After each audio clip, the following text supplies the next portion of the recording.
Hello అండి అందరికీ. ఈరోజు మంచి రుచికరమైన పొటల్స్ ఫ్రై చేసుకుందాం. ముందుగా కడాయి పెట్టుకొని కొద్దిగా నూనె వేసుకొని ఆవాలు, జీలకర్ర, పచ్చిశనగపప్పు, ఒక్క ఎండుమిర్చి, పచ్చిమిర్చి, సన్నగా కట్ చేసుకున్న ఉల్లిపాయ ముక్కలు, కరివేపాకు, కొద్దిగా సాల్ట్ వేసి వేపుకోవాలి.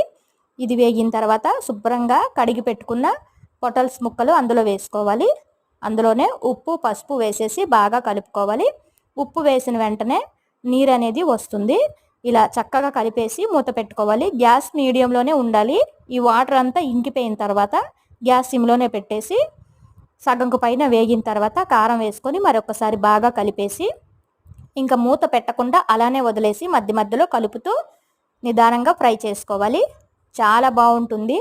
కారం వేసిన తర్వాత అయితే కలుపుతూనే ఉండాలి. గ్యాస్ సిమ్లోనే పెట్టేసి అప్పుడే మనకి ఫ్రై మంచి రుచి వస్తుందండి. ఇది చాలా చాలా బాగుంటుంది. Thank you.